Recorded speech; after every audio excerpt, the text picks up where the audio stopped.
Hello, and welcome back to Whysosidious, a nerd podcast, where we travel from a galaxy far, far away to the Jedi Temple on Coruscant and all the way to Padme's funeral on Naboo, breaking down and discussing all of our favorite nerd properties. I am your host, David Cochran, and here with me tonight is Caleb Culver. Tonight, we are going to be covering the new Star Wars series, Tales of the Jedi, on Disney+. With Dave Filoni as the supervising director for this and Charles Murray as the head writer, this special 6-episode project falls within the Clone Wars animated universe and focuses on Count Dooku and Ahsoka Tano and key moments of their character arcs. Before we get started, we'd love if you followed us on social media on Instagram, Twitter, and TikTok at whysosidiouspod. We're posting news, show info, polls, video edits, and more every day, and would love to have you interacting with us and maybe giving us some episode requests or questions. It would really help us out, and we would love the interaction. Programming reminders: we have our weekly coverage of Andor every week coming in, and in less than 2 weeks, baby, we got Black Panther: Wakanda Forever, which we will obviously be covering as soon as we can. Cannot wait to watch that film. I got a feeling this is going to be a top 10 MCU film for sure. Oh, yeah. Just one thing to say. Ibombe! Ibombe! Just a shout out to Hayden Christensen real quick for climbing out of the depths of fan hatred after the prequel series and now being one of, if not the most beloved Star Wars actor out there right now. He got to do his press tour, which was essentially everyone apologizing for the hate over the years, and he even won some awards. Imagine that. At the 47th highly reputable and very honorable Saturn Awards, which recognizes sci-fi, fantasy, and horror projects, Hayden won Best Guest Starring Performance in a Streaming Series for his performance in Kenobi. Pretty wordy title there. Yeah, you got to go down a couple levels to get to his award. Best guest starring performance in a limited role of a streaming series if you have brown hair and you're over 6'2". And only sci-fi. And only sci-fi. You know, an award's an award. Yeah. Yes. And honestly, that episode, the finale, where Kenobi and Vader meet and they have that discussion, that's give them all the awards just for that one scene. Yes. No matter the issues with the show, that scene was peak Star Wars. Yes. And Ewan McGregor, did he win any awards? No, probably because he was the main character in it. Right, they couldn't give it in that. Yeah, there were multiple categories. There was network and cable television was one grouping, and then there was a streaming grouping too. So this isn't even going up against like Better Call Saul, which was on here, Fear of the Walking Dead, stuff like that. But it was streaming. Ming-Na Wen actually won an award for her portrayal as Fennec Shand, and that was just Best Actress in a Streaming Series.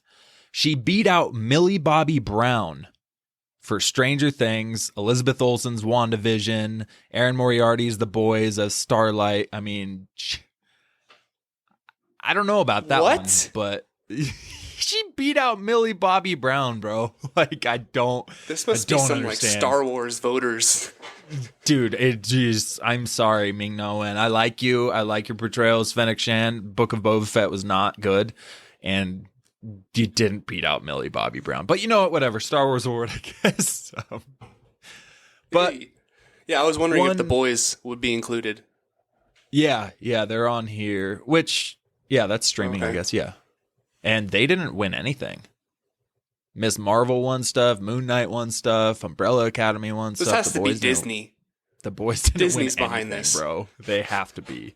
Like, there was only one nomination for The Boys, and that was Erin Moriarty. Like, there's no other nomination. Oh, no, I'm sorry. Jensen Ackles, he got second for Best Guest Starring Performance. Hayden Christensen beat out Jensen Ackles. Hey. Yeah. But yeah, I don't know about the Millie Bobby Brown one. But Moses Ingram, she won Best Supporting Actress for her portrayal of Third Sister on Obi-Wan Kenobi.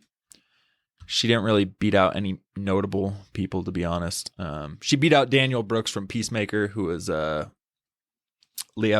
Adebayo, Waller's daughter, which small role, but anyway. And finally, Kenobi won the award for Best Limited Event Television Series, beating out Hawkeye, Boba Fett, Moon Knight, and Miss Marvel. So, yeah, pretty much Star Wars ran the gambit on these small, unique awards. But we'll take it, man. We got some awards for Star Wars. We'll put them in the trophy case. But I did want to ask you, you think Andor could take home any real hardware down the line? I was actually thinking about that. It seems like a show for the Academy when it comes to Star Wars, because, Marvel and Star Wars don't get recognized by big, award shows. Right. Unless it's cinematography. That's the one thing they'll get is costumes and cinematography. So I could see Andor getting, like, Tony Gilroy, some type of showrunner or writing, one of those things. Right. I think they have a legitimate chance for at least some nominations, because... Yeah, this is a different level of any Star Wars project. The acting, the writing, and the set pieces, there's a lot of practical shots there. So yes, that'd be cool. I think Andor could give Star Wars that chance. But they will be going up against Hot D and Rings of Power. Yeah. But those won't really... No, they're kind of different shows. They could get into some different award categories. Yeah. Yeah, I guess it all depends on the groupings. I'd have to look into that again. But yeah, we'll see. Fingers crossed. Fingers crossed. It's a good start, though. All right. Well, let's get into the episode. This is your spoiler warning for Tales of the Jedi. If you have not seen it, go ahead and take 45 minutes and go watch all 6 episodes, because it's not a lot to watch, and then come on back. But we will be going into full spoiler territory. All right, so let's start off with just a quick summary of this 6-episode series. The series starts off with an Ahsoka premiere episode before they jump to a 3-episode Dooku arc, and then they finish it off with the 2 Ahsoka episodes. In the Ahsoka arc, we get the opening episode detailing the birth of Ahsoka Tano and the way her village realized she was force sensitive after she stops a saber-toothed tiger-like animal from attacking by reaching out to it.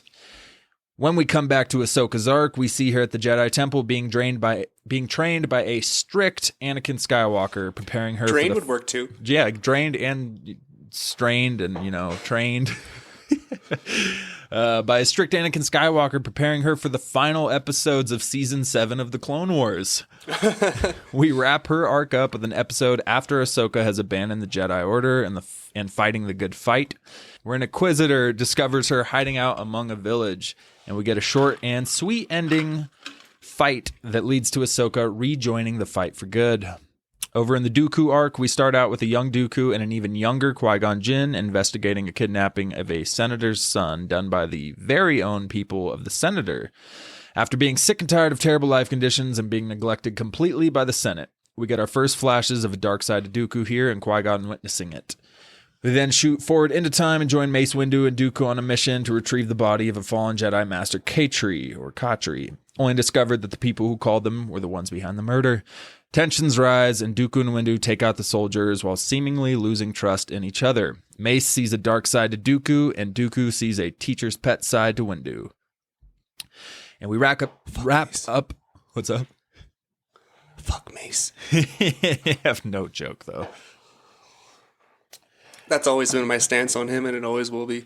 Yeah, he's a tough dude to like. Too hard-headed and arrogant. And we wrap up Dooku's arc with the 3rd episode detailing Count Dooku dealing with news of the death of his former Padawan, Qui-Gon Jinn. We get to see Yaddle, the only other kind of species of Yoda we've seen other than Grogu, who is voiced by Bryce Dallas Howard, and does not speak backwards like the iconic speech pattern of Yoda, showing us that Yoda really is just a strange, ketamine-riddled frog who likes to speak strangely.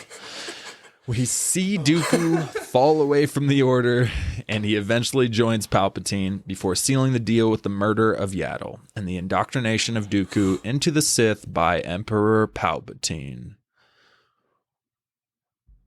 Whew. So, those were our 6 episodes. And Dave Filoni put out a statement right before this dropped and said this would have some dark tones to Star Wars, not yet known to the Star Wars universe, and it's pretty dark. It was pretty dark. All of the tone, like the music of everything, like just the tone of the Dooku arc, more specifically. I mean, Ahsoka got pretty heavy too, but the tone of the Dooku arc was definitely on another level from any other Star Wars project other than season 7 finale of Clone Wars. That last episode, like, it got pretty heavy, but it's just so ominous and somber. And, you know, as Dooku and Qui-Gon see this village being oppressed by the Senate, we see the first waking of Dooku in his revolt against the Jedi Order, and it's just done so well. The writing of it, it's not ham-fisted. It's not hit you over the head with it. It is very subtle little pokes of the dark side kind of poking through this Jedi veil over Dooku. And the slow instrumental score throughout the episodes too, as Dooku's mind is kind of, you can feel it. You can go along with him and you're feeling where his mind is going with things as the instrumental and the score picks up. And it's just such a cool feel that they were able to put into this episode and these 3 episodes. Yeah.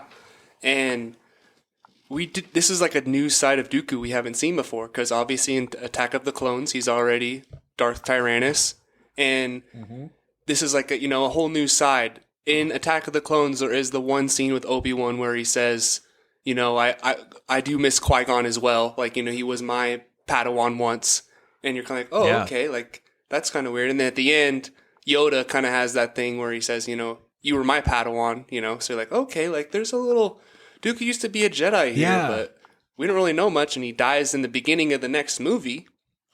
So with this, you really get to see that, like, he's not really a bad guy to start. Like, he sees that the Jedi are becoming servants to the Senate. Like, they don't follow the Force, like how Qui-Gon is feeling in The Phantom Menace, why he doesn't join the Council.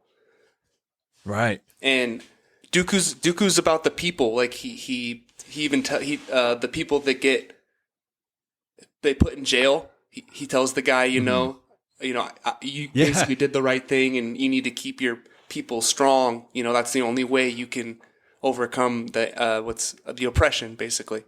Yeah, dude. That was a great scene right there where he leaned in and the guy was like, I wouldn't expect a Jedi to say that. It's like, this ain't your typical Jedi. But this was such a cool character to start off this series with. Like you said, I forget how little we knew about Count Dooku from the prequel trilogy. Like, we really didn't get much at all about him. Like, and I forget about that because, you know, really get a backstory. Yeah, exactly. And, you know, we've read the novels that flesh out his story. I think he's in the Plagueis book a tiny bit when Palpatine mentions him. We get Dooku, the Lost Jedi. I don't remember if that's the correct title. Okay. And that kind of shows how he turned away from the Jedi. And then obviously the Clone Wars. The Clone Wars series has Dooku not as a Jedi. He's already Count Dooku. But that fleshes out the character a lot more too. And he's such a cool and tragic character. His story arc has some weird parallels to it. This is the tragic aspect of it. You know, he turns away from the Jedi Order after believing them to be too corrupted by politics and ignoring the poor and favoring the rich as the Senate does. You know, he's sick of it. And that one soldier comes up and he goes, "You obey the Senate." He's like, "No, we don't. We serve the people of the Republic." Like, and later, though, in the next episode, Windu essentially says, "Well, we can't do anything unless ordered by the Jedi Order or the Senate." And Dooku's like, gets this pissed look on his face. He's like, why are we obeying the Senate? And so he turns away from the Jedi Order because of all these things, because of the politics, because of all that. And he starts off with good intentions, but he eventually ends up serving the most corrupt politician, which makes it 100 times harder on all of the poor and impoverished people across the galaxy. Like, he ends up serving the very thing he was trying to get away from. And like you said, he left with good intentions, and he left. I don't blame him. Like, I do not fault him for turning away at all. Like, it's just another example of a villain in a story who's written so well and is actually right about his thoughts. It's just Was joining Palpatine right? Obviously not. Did he take it too far? Obviously, yes. It went down a path I'm sure he didn't plan on either. But yeah, man, it's such a tragic story to tell. Yeah. And that's my favorite like story we've gotten in Star Wars so far is the prequel Jedi and how, how they lose their way and get, corrupted by Palpatine all alone. Yeah. So just getting more on that is amazing. And I forgot who said it, but there was a good quote. He says, Jedi are lapdogs of the Senate, claim peace, but mostly keep law and order for the rich and powerful. Yeah. And it's like, it's so true. Like that's Andor-esque, that line. It reminded me straight of like something that would be in Andor. Yeah. And that new side. Yeah. The camera zooms in on Dooku's face while that guy is saying that. So that's in the second episode arc. Okay. Yeah, and he's saying that, and Windu's obviously ignoring him and stuff, but it's hitting Dooku, like it's really hitting him. And at the end of that episode, after he talks to that soldier, like he said, he's like, "Look, you didn't go about this the right way, but I believe in what you're, fighting for. Like I think you're right. You just didn't exactly handle it the right way." So after that soldier tells him that and they complete the mission, they bring back the body and Dooku's obviously disturbed. He talks to that guy in the cell. Dooku asks Windu as they're walking off, he goes, "Do you think the Jedi will truly keep peace if they continue to take everything the Senate says as law?" And Windu basically says, "Well, luckily, we don't listen to the Senate and, our ego doesn't drive us that way." Basically takes a shot at Dooku. Council. Yeah, and it's like, but the council is run by the Senate. Like you literally, if you say a sentence that says, "Well, we can't do anything unless the Jedi Council or the Senate says," guess what? You are serving the Senate. Like it's just, it's the case. And it's frustrating. But I do see Windu's side of his argument, even though he is wrong. Like he trusts the Jedi's judgment and he does, he says the council. He still thinks the council will have their own mind on this, not the Senate's mind. Right. So I see what he's going, but he is, And do you think he knew the promotion was coming? Because he found out that a member of the council was dead, and that could have hindered his investigation on. He didn't want to, make a mess of this or, do anything he wasn't supposed to do because, a council seat is open now, and obviously Mace gets it. Yeah. So here's my thing with Mace. I believe that he didn't know that before, at least wasn't told that. So I believe Mace, like you said, he fully believes in the Jedi Order. Like he is 100% bought in on the Jedi Order and everything they stand for. And he does not think there's any corruption. He does not think they're straying away from the light. He is fully 100% bought in. And I don't think he was lying. I think he was being honest when he told Dooku. I was surprised as you were, but I think he probably knew we're going to retrieve the dead body of a Jedi Council member. They need to fill this spot. So he probably had in the back of his head, it's a possibility one of us is going to be promoted which Dooku probably should have had that in mind too. But like you said, that probably drove him to not want to do anything. He kept telling Dooku, they didn't send us here. Let's just get out of here. Let's make this clean. I don't want to get messy. I don't want to get into a gray area here. Let's just get done. So I don't think he was blatantly lying to him. I think maybe he didn't find out until after, but was acting as if that was on the table. Right. And I just love this. Again, this arc in specific, we'll get into Ahsoka later, but it's an important part of canon here. It fleshes out the fall of the Jedi Order so much more. Yes. And it's so needed because we don't really get that fleshed out in the main movies. The common audience goes from seeing the Jedi as these untouchable, wise beyond belief beings, almost perfect beings, and then wonder, well, how the hell did they not see the Sith returning? If they're so wise and so powerful, how do they not see this right in front of their face? And then the Jedi are gone. So we go from this pinnacle of looking at them to them being extinct, and we're getting to see the parts that played into that. Because that's a big shift change from where the Jedi were in the High Republic to where they are after Revenge of the Sith. It's a monumental shift change there. And we're getting to see how the Jedi lost their way and their wisdom and clairvoyance on everything. They were not only clouded by the dark side, but they had begun to be corrupted by the politicians and basically turn into these elite level henchmen for the Senate. And it's just, it's cool to get more fleshing out of their fall. Yes. So can we talk about a little bit of Dooku's lightsaber work in these first 2 episodes, Yes. bro? Love He it. had the one where he did the block behind his back and then did a 360 double kill with Yes. oh my god, it was insane. Like It- this was almost on season 7 level of, when it comes to animated lightsaber fights, just how it Yes. was choreographed was so realistic, Yes. like season 7.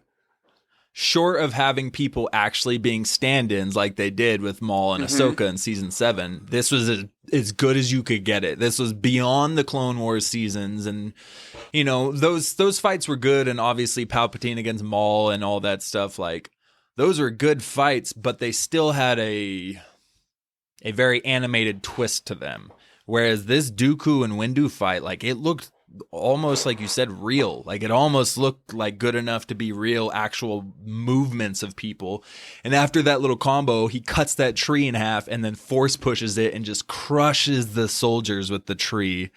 Like, dude, yes, the choreography was awesome. And that's one of my favorite aspects of Dooku. It's his dueling style. Like his saber, the curved hilt, which is dope, but like his fencing, almost regal dueling style that he has. And I was reading, and it's a super like old school lightsaber style that he uses. And the reason why we've only seen him using this is because it's like ancient. It's like an outdated lightsaber form that isn't used anymore, which makes it incredibly hard for everybody to fight against because you don't practice against this combat technique because it's extinct. Nobody uses it. So Dooku has brought back this ancient combat, has mastered it, and it's sick. just it's so fun to see in the movies and in Clone Wars. I think Star Wars Theory was saying his fighting style is not good against like clones or droids blaster fire, but it's perfect for lightsaber dueling. Interesting. That's dope. See, little tidbits like that in the lightsaber combat. Filoni does a good job of implementing those deep cut nerd facts about Star Wars. Like,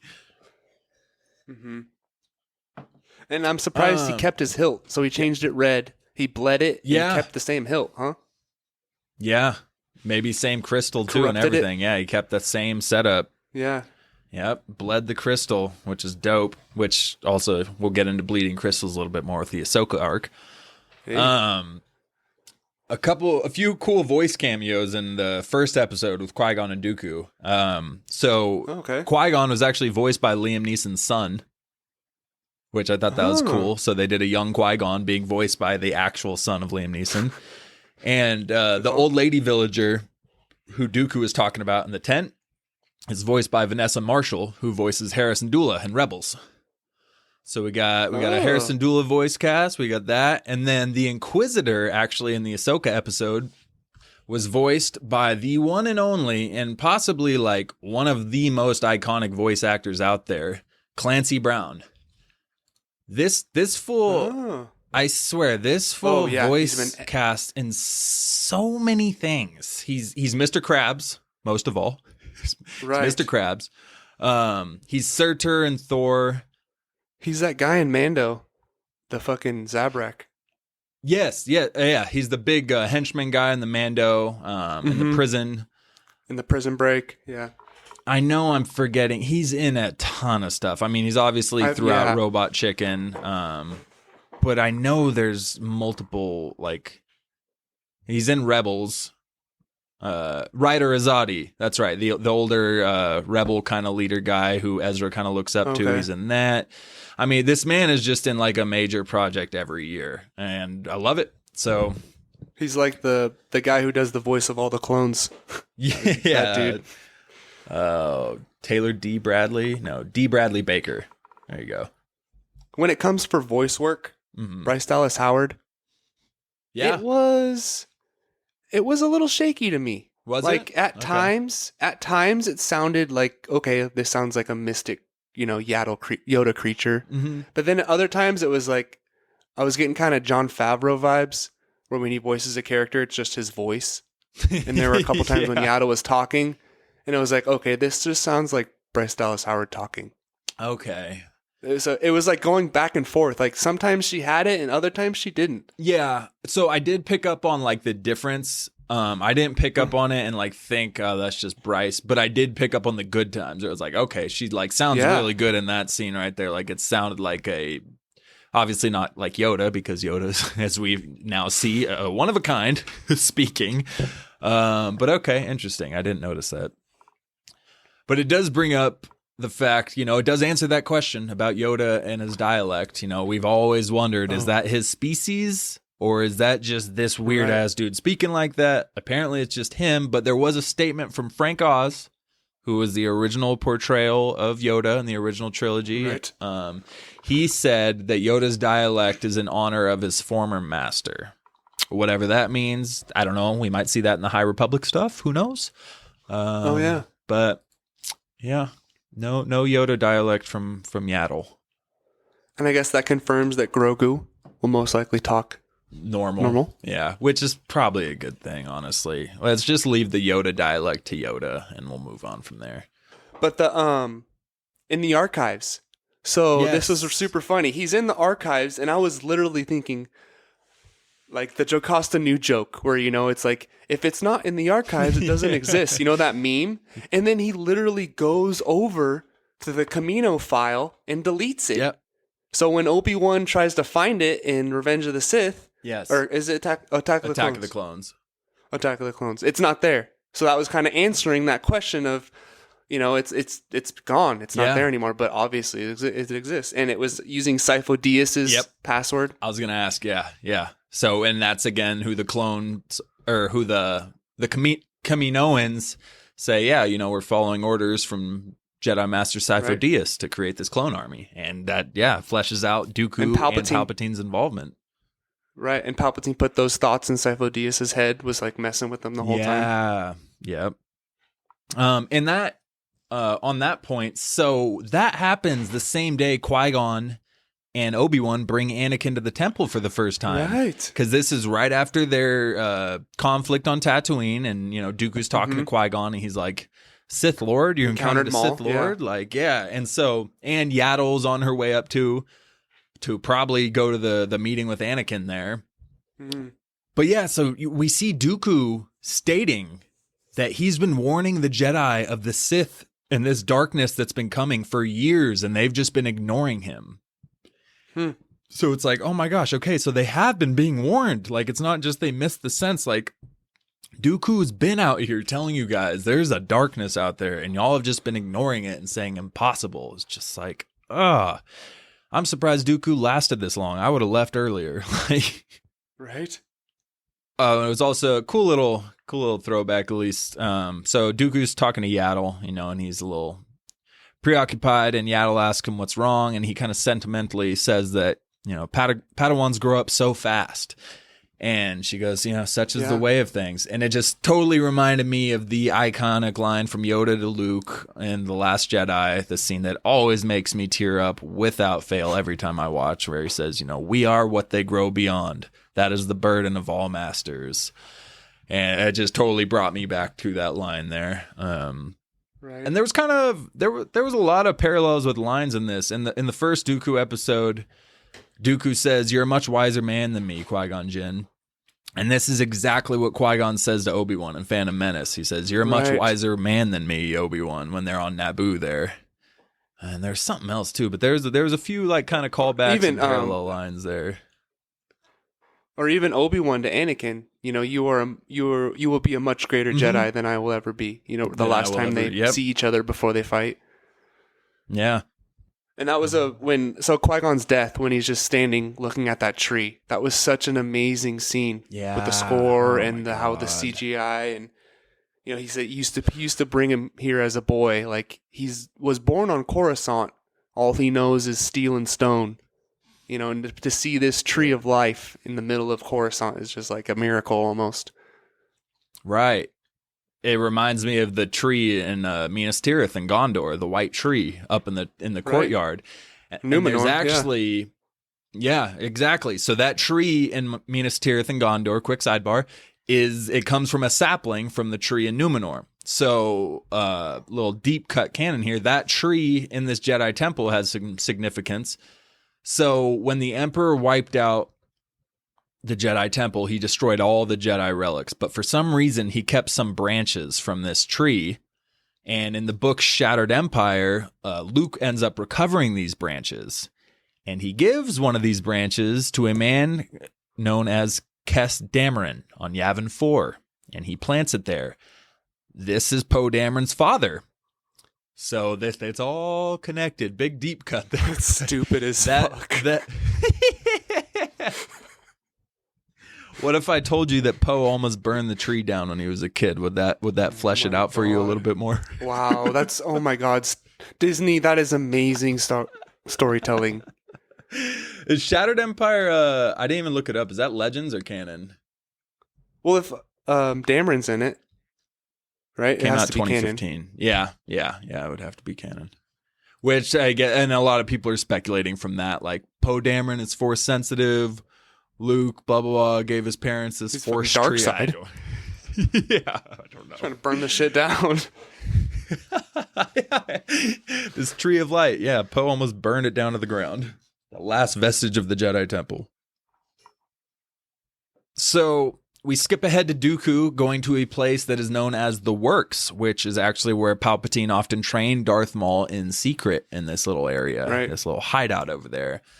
And unfortunately for Yaddle, she follows him. And that was tough, man. That was a tough scene. So you go from that moment at the tree, like you said, which was an emotional scene, bro. It was heavy. You could feel. This is an animated show, by the way, and it's making me feel like the characters' emotions. That shouldn't probably be the thing. Like, but that's how well it's written. It's how well it's animated. So anyway, Yaddle follows him, and she's like pleading. She's like, it's not too late. Like, it's not too late. I'm on your side. I'm with you. Like, I have your back. Please don't do this. And he basically says, no, it is too late. And what a dark sequence here, bro. Like, oh my goodness. Ugh. And just how Palpatine was standing over in the corner as a shadow. You know, he's not getting involved. Always. And Yaddle is obviously not as strong as Yoda. She's, know, more wise over power, wisdom. Mm-hmm. Probably has good force powers, but with a lightsaber, not so good. He ain't beating Dooku. I mean, Yoda barely. I mean, Dooku did end up running from that fight, so yeah. Right, and was throwing shit at him, but yeah. Yes, doing the Sith stuff of just throwing any object he could get his hands on. But yeah, similar fighting style. We get to see another small green person jumping around like crazy with a lightsaber, fighting. Right.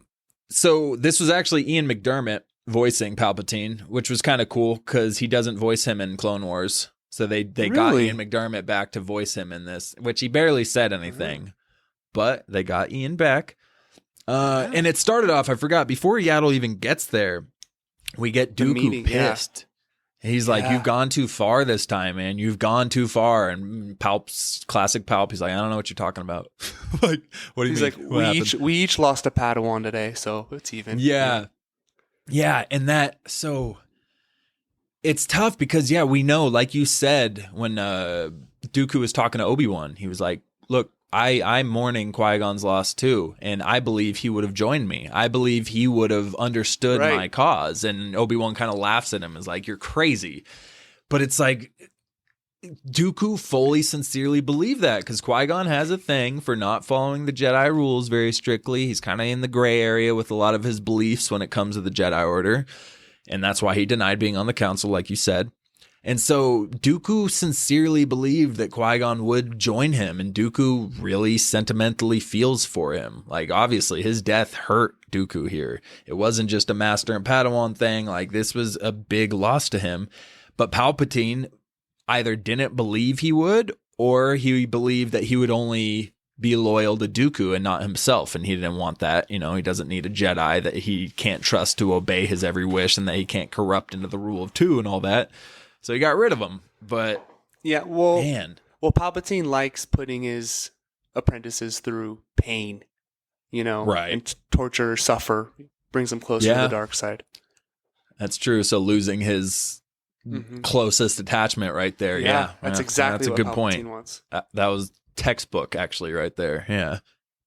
But dude, it was a It was a quick fight scene there. You think he crushes Yaddle with the door, which that right there was a gnarly death. I was like, oh my gosh, that's brutal. But then she hops out and is pretty much like concussed, dying. Definitely rocked, just laying on the ground. Yeah, not doing good. And Dooku just executes her, bro. Cold-blooded execution. And then we see Palpatine doing kind of the, I charge you to be brave from Game of Thrones, except I charge you to be evil as hell. I don't know, but does the little knight's indoctrination with the lightsaber over his shoulder and tells him to rise, just like, rise, Vader. Just another Sith that Palpatine is bringing under his belt. So this was a super strong close to this arc. This arc was amazing, bro. Like, it was only probably a total of like 40 minutes, but it was great. Absolutely loved it. Yes. I guess Dooku's story is kind of wrapped up now, but for this show at least. But I want more Dooku in either animated or live action. Yeah, totally. I love the novels, but I kind of want to see it. Not only him, but I want to see some of the lightsaber action too. We need more Dooku lightsaber scenes. Get a live action. God, what's her name? His apprentice, the crazy chick. Oh, Ventress. Yeah, we need an Ventress. Yeah, I was going to say Savage. They should do the book where Ventress and Dark Disciple. Yes, Dark Disciple. Why can't I think of his name right now? He was an Easter egg in the Kenobi series. Quinlan Voss. Quinlan Voss. There you go. Quinlan Voss. Yes. Dark Disciple. That would be an awesome live action to do with Dooku, Ventress. Oh my gosh, yeah, that would be awesome. Voss is going back and forth from the dark and the light. Oh, it's such a good book. Dude, yes, that would be amazing for Filoni to take on. All right, well, unless you got anything else to speak on for Dooku, let's jump into the legendary Ahsoka Tano. Yes. So the first episode was fine. I mean, it was somewhat interesting. Obviously, not a whole lot to talk about there, but we did get to see that she had a very high midichlorian count as a baby. You could tell, because she straight up tamed that monstrous beast in a matter of seconds just by reaching out her hand. So we see that she has kind of the animal bonding skill, whatever that's called for Jedi, which not everybody does, but obviously we see Rey with the snake. Well, she kind of heals it to get that bonding, but we see Anakin do it in Attack of the Clones in the Coliseum. He kind of mind melds that one beast, hops on it, goes and picks up Padme. So we have seen one of his powers. Yeah, so it's kind of, exactly. It's one of those like special there's kind of special powers that Jedis have their own kind of things with, you know, just like Force lightning or whatever. So yeah, that was cool to see. Other than that, I mean, it was fine. I did like how she had no fear. Even as a baby, you could tell she was going to be a badass. Yes. Like, even with the look in her eyes the whole time, just like, what's going on here? And just the samurai vibes. Like Japan, like I feel like she's like Japanese Star Wars version of that. Okay, because like the tall fields, the grass blowing, and just the music, and then the huts, the kind of the houses they were living in had that kind of vibe of like an ancient samurai town or village, feudal Japan village. Yeah. Okay. So yeah, I really like that, and the tone, the score was kind of same way. Yeah, and it was an uplifting episode, which was needed because the next 5 episodes were pretty dark and depressing. So this one was like an episode of hope almost. They started us off with, you know, and we got some cool lines. You know, Ahsoka's mom is like, everywhere there's life, look all around you. Life is everywhere, but there's also death, and you need to embrace death. You need to face death. And they see the animal dead, and she makes baby Ahsoka look. She goes, no, you need to face death. And, you know, again, for a tiny little thing, like a 12-minute episode of just baby Ahsoka, they did a pretty good job at, again, adding more lore to Ahsoka. And the first thing that came to mind when they find out she's Force sensitive was, well, the Jedi will be taking her from you, and you will never see her again. Yeah, she doesn't say the Force or Force sensitive. She just goes, Jedi, deuces. Yeah. She's out of here. Plo Koon will be here to kidnap her any minute. God. Yoda just sat up in bed. Someone said Jedi? Baby is ready? So we jump into the second episode, which was dope. We get Ahsoka Tano going to the Jedi Temple, and she's kind of going into a training method, and so everybody's watching her, and she kills it. Everybody's impressed and clapping, and Anakin looks like disgusted. It's like, this doesn't matter. This is nothing. This means nothing. Like, it's like, at first, it's like, okay, bro, relax. Like, you're coming off. Not everyone's the GOAT chosen ass. one. Yes, like, let's calm down. But we see that was incredibly essential to Ahsoka's survival. Anakin doing that, Anakin putting her through that training is the reason why Ahsoka survived Order 66, bro. And it was I loved seeing this training because obviously the main thing with Rey, everybody says she's a Mary Sue, which is the whatever stereotypical somebody being thrown into a thing and all of a sudden they're the greatest without any reasoning or explanation as to how they got to be the greatest. And we see this, bro. Like, we see the chosen one straight up pushing her to exhaustion, pushing her to not being able to move anymore. And it's for years because the clone trooper gear is changing as we're progressing and going through. What's going on? Yeah. So that was years of training. Yeah, because I didn't notice that. I was like, are they just there for like a day straight right now? Is she just getting her ass kicked over? But then you see the windows are open in the background and there's all these clones that are like, being sent off or ready for war in the background. Right. Yeah, no, I think this took place over multiple years because they had the original clone helmets and everything in that first scene. And then the last scene when she finishes, they're like in their normal, how we've seen them towards the end there. Mm-hmm. Okay. Yeah, because only Rex had the decked out gear in the first scene. Right. And it's just, bro, they gave us the explanation as to how she got to be this crazy. And I just thought it was so needed and it was so well done. And I don't know if you noticed, but we saw a little Kanan Jarrus in the background right before she starts training, standing by his master. Yep. That's Caleb Dune. All right. Caleb Dune. So that was cool. So this did help Ahsoka out, but I kind of had a different viewpoint through the episode, which was very tough look from my guy Anakin. Because I honestly thought this was over like a day. Like, so I thought he was just like knocking her out and then bringing her back up. And I was like, oh my God, it's probably been like 24 hours straight of like him just... And like, what kind of like illegal fight club is Annie running under this place, dude? Like, what are we doing here? And also I was thinking like, there's obviously no concussion protocol in the Jedi Council because, bro, serious brain damage. She's waking up and like stumbling around and he's like, all right, back again. She gets knocked out again. It's like, her brain is getting like fucked up right now. Yeah, the brain scientifically, when it goes unconscious, it's not good for your brain. So if you can, and there was points where it probably was a 24-hour period.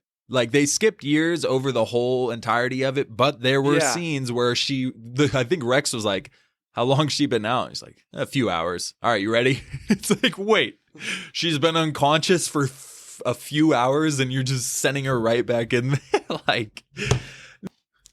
So the time jumps they kind of did in this whole series were just flawlessly executed. So when it cuts to Order 66, they don't really like tell you or show you. It just kind of cuts to the next scene. Yeah. And Ahsoka and Rex, and he says, I hope all this training paid off. And then you walk in the door, and it's that scene from the end of season 7. You're like, damn, that was sick. Like, perfect so well fucking done. ending. Yeah. Yeah. I just loved it because, I mean, obviously we saw her doing the same moves that she did in that season 7 episode where she's under the light and she's surrounded and then she twirls and gets out of there. Like, it was just it was really cool. Again, was it necessary for them to go out of their way and make this? Maybe not, but I think it helped a lot. I think it added a lot to it. And I don't know. I really liked that episode. I'll take this over Andor any day. Ooh, okay. Shoot. I don't know if I'm there yet. I mean, it's great, but 12 episodes of Andor or 6 episodes of Tales of the Jedi. No, what if it was 12 episodes of 12 versus 12 episodes?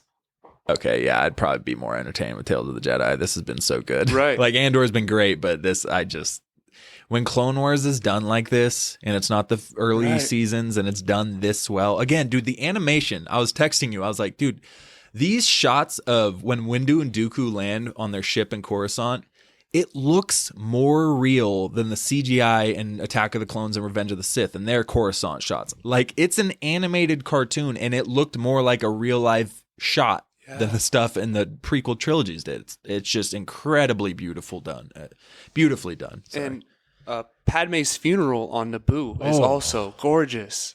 And the whole the castle that Bale's walking around, all the pillars and stones, it's like insane. The art design of this episode, it needs to win awards for animation. It has to. This might be one, yes, that actually takes one of the actual hardware home for animated.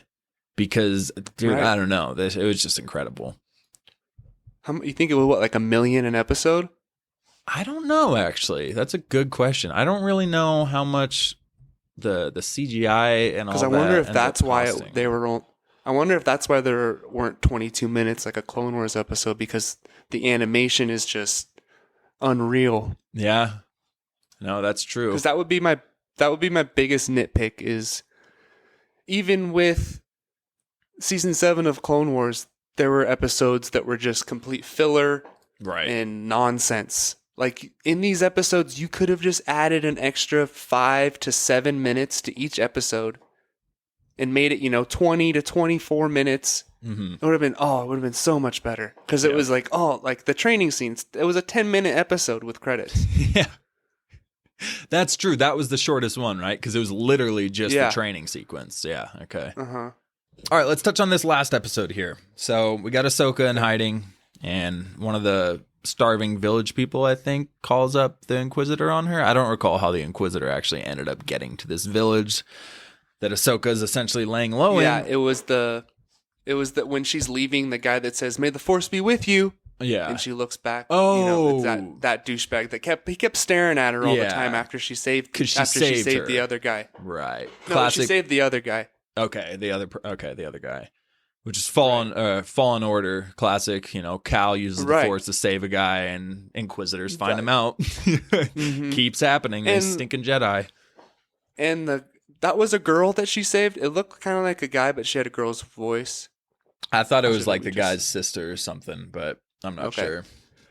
But she was like way too obvious. Like, hey, Jedi pal, let's go do. We're safe now that a Jedi's here. It's like, dude, shut the fuck up. Like, can I see your lightsaber? Right, like, wow, you're a real Jedi. Can you float a peach over to me across the table and cut it in half in midair? If you could cut a peach sensually, you'll do it for me, and I'll believe in you. Yeah. So this was interesting. So this is a variation from what happens in the Ahsoka novel.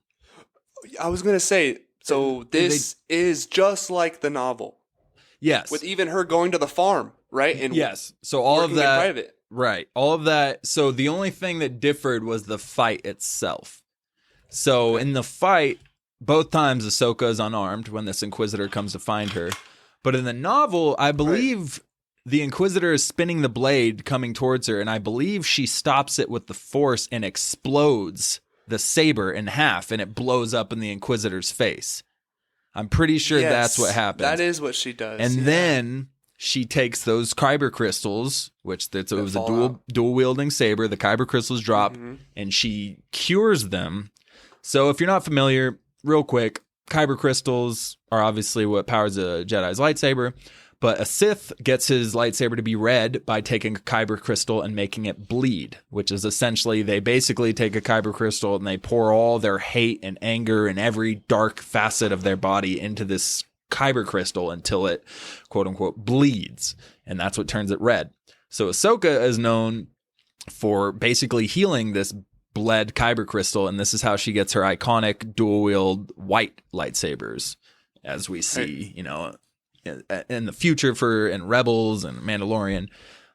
So that's how it happens in the novel. And this, she catches it with her hand, takes the lightsaber away, and cuts him down, which was dope too. It was a sick move. It was pretty dope. Yeah. The way she just caught it so calmly and was dodging like Vader does against Reva and Kenobi, no lightsaber, just dodging moves. Kylo Ren too in Rise of Skywalker. Yeah. It shows that there's levels to this. Yes. Like Inquisitors are just lapdogs for Vader. They're not that great. No. You know, they're just Force sensitive people that they found and twisted. Right. But it's, they're not Ahsoka. No, absolutely not. They ain't been through what she's been through. So, just to go back to the crystal real fast. mm-hmm. And Ahsoka's power level. It can't be easy to, you know, cure a crystal that's been bled already and bring it back. That doesn't seem like a very easy task. It's the only time it's happened to my knowledge. I've never read that. Mm-hmm. Like, well, in Legends, so I don't know if this was George Lucas or Disney that did the bleeding thing. Because in Legends, they were synthetic. Yes. You know, all the Siths were synthetic. The Jedis were pure crystal, but the Sith had to make their own to make them red. I believe it was when Disney took over, because I think one of the first times it was mentioned was in one of the Vader comics, like the early 2010s Vader comics, which Vader is forced to go make a kyber crystal bleed. A young Palpatine Vader sends him on a bunch of crazy ass missions. Yes, Palpatine won't let him use any lightsabers. He goes, no, you need to go find your own. You need to go kill a Jedi, take his kyber crystal, and make that thing bleed. Oh my gosh, Palp.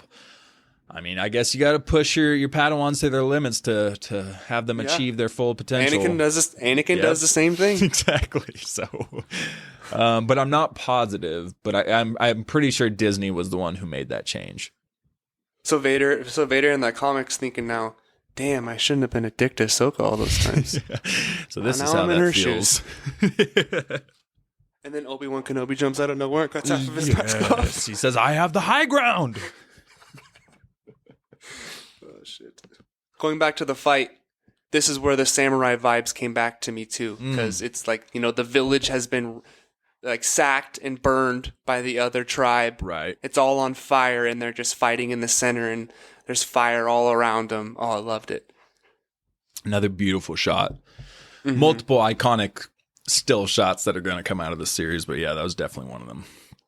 And the mask on the Inquisitor was so sick. Interesting. It looked like a bone, like a skull. Yeah, it almost looked like a bird skull, not a bird, but yeah, it was a big bird. Yeah, it was interesting, and I've never seen that style, and that was different again. So another small tweak they made. They say the specific Inquisitor that it is in the Ahsoka novel, and we've seen that Inquisitor in comics, and that's not what they looked like. So there was another like small seventh variation, brother or something. Yeah, maybe sixth brother, something like that, though. But so that's another kind of small change they made. So it's interesting. They keep making these little tweaks here and there from the books to the thing. That is, Dave Filoni does like doing that because also he changed the color of her lightsabers in Clone Wars Season 7. Yeah. Yeah, that's right. I forgot. They changed that. Was that Season 7? Yeah, because Anakin brings her the two new ones, blue ones, but they're green or yeah.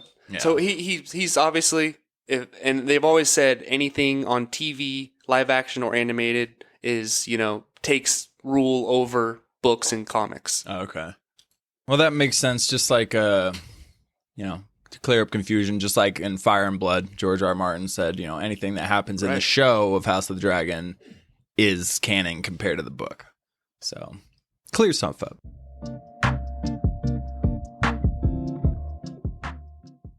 Just seeing that Ahsoka was at Padme's funeral was kind of cool to know. That she even, you know, when she should be hiding, she makes this trip to Naboo just to go to her, you know, master's wife's funeral and one of her very good friends. Yeah. And was it Bail? Was Bail the one who gave her the transmitter? Okay. Yeah, which Rebels tie in, you know? Yes. What's her name? What's her secret ends up name? Being Fulcrum. And fights for the rebels. Fulcrum. That's right. He calls. So this is kind of the start of it. Yeah, she calls him up and he's like, "Are you sure you're ready to be back in the fight?" You know, she's like, "Oh yeah, we're good. Let's do it." I got goosebumps. Yeah, that last scene when she did that look at the camera, you know, and then gave the nod. Yeah, no, that was cool. Word. Well, before we do our overall thoughts and ratings, real quick, what would an arc that you would like to see be covered in season 2? So this was season 1. There is going to be another season coming up.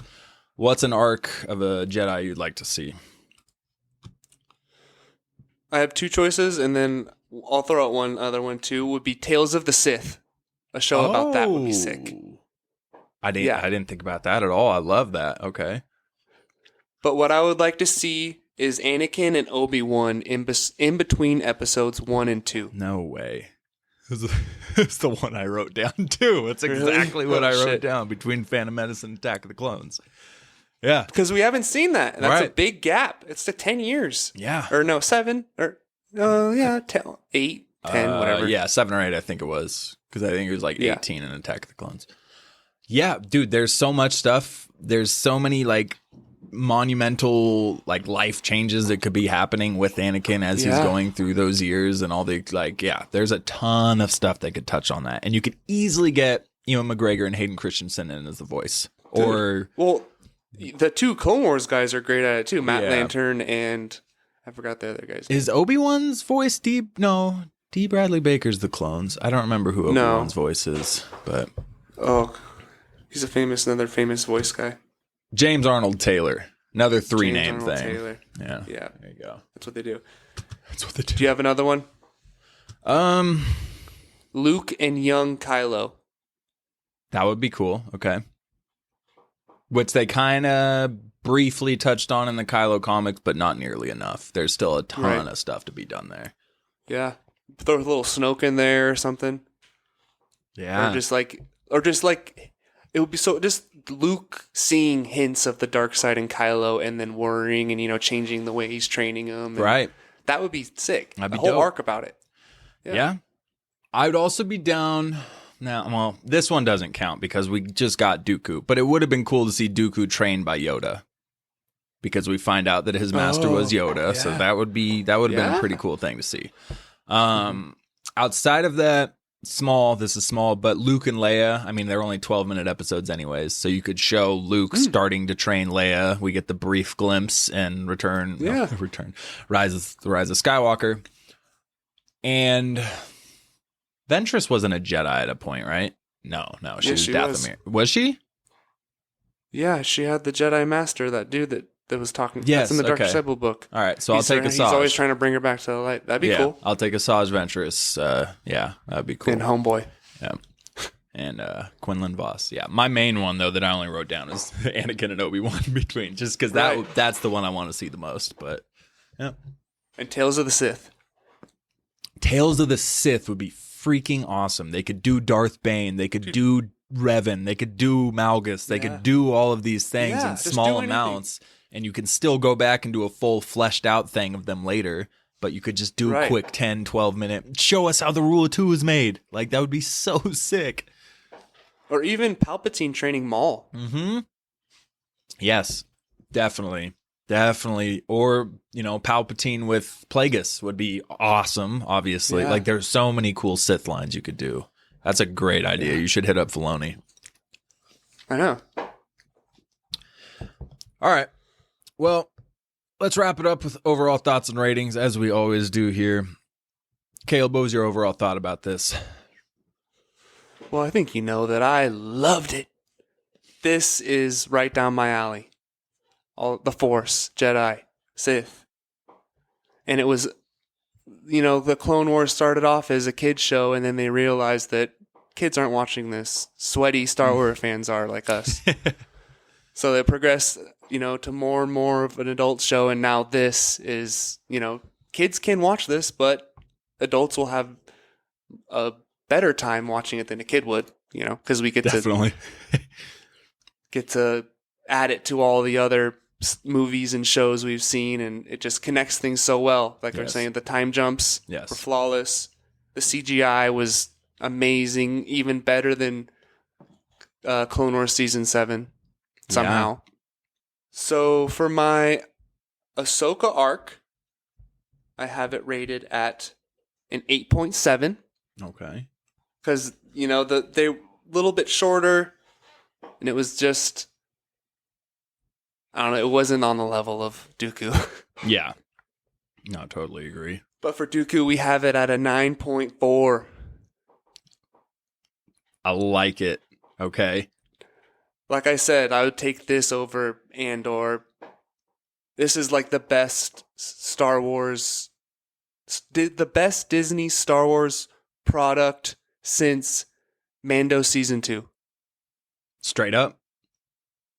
I would have to agree, bro. Like, yeah. Besides little parts of Kenobi. Right. But But as a that whole. finale of Kenobi, Right. but not as a whole. Right. This as a whole is up with Mando season 2. Yeah. Dude.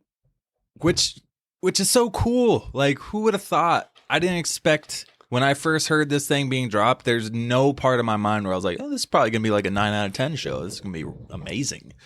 Like, I thought, okay, that could be cool, you know? But this is beyond anything I expected. All right, well, I rated mine as a whole, but as you were saying that, I just split it up into 2 parts. So, real quick, though, I mean, like you said about the adult and the children aim, this was a gift to the Star Wars fandom out there. Like, it wasn't much, obviously. It wasn't a full season of TV, you know, it was barely an hour long. Treat. Yes, exactly. But we got it. Like, I'm happy that we got it at all, you know, whatever. It wasn't 10 hours of content. It was what it was. But it was like giving us a 45-minute bonus peek behind the curtain to 2 of the coolest Star Wars characters out there, with incredible animation, incredible writing, a darker tone than most Star Wars projects. And again, I'm not kidding. That animation was just top of the line stuff. I absolutely loved it. And I'm thankful Filoni rolled this one out for the fans, because that's what this was, bro. This wasn't something to bring in money. This wasn't something to bring in new Star Wars fans to the fandom properties. This was a straight up gift to the loyal, deep cut nerd Star Wars fans here. Which is rare these days. Right. And it wasn't fan service, though, but it was a straight up gift to the hardcore fans of Star Wars out there. Like, so salute to you, Filoni, for going out and making this when you did not have to. Like, this doesn't change any future plans. This doesn't change anything. This was just straight up, here you go, guys. Here's dope ass 3 episodes of Ahsoka and Dooku fleshing out 2 characters that you love. You're welcome. So, thank you, Filoni. And this was dope. The writing was great. Like, yeah. The couple episodes he directed of Mando, the writing was a little shaky in some points. Yeah.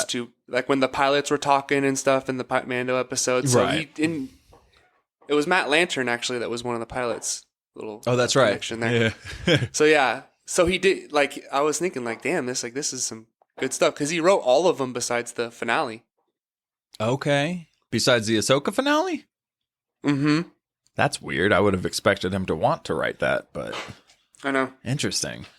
Well, yeah, no, it was pound for pound, like from start to finish, the writing of this was flawless, honestly. In my opinion, I can't think of one thing that I didn't like from this. Like, I can't. Right. So anyway, my final rating, I initially rated it just as an 8.8 as a whole, but we're splitting them up. So the Ahsoka one, I'm giving an 8.5 out of 10. Again, it was solid, and I appreciated what it fleshed out. It just wasn't anything crazy, and I could have lived without it. Yeah. But the Dooku one, bro, I needed that. I feel like I needed that one. That one was just awesome. So I gave that a 9.2 out of 10 because I don't remember what I rated Clone Wars Season 7. I believe I rated it above a 9, though.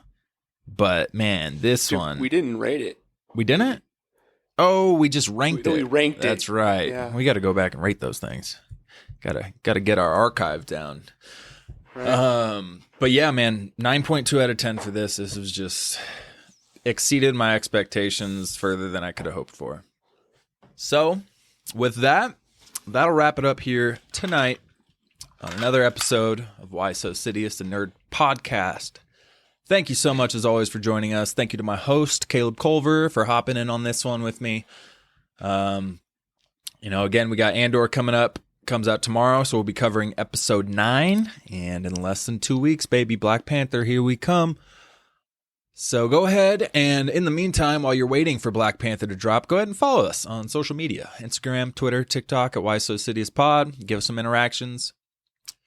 Hop onto Spotify. Give us some, ratings. I think Apple Podcasts is the one where you do 5-star reviews. So go ahead and plop us some 5-star reviews out there and help the podcast out. We truly appreciate it. And we'll see you next time on Why So Sidious.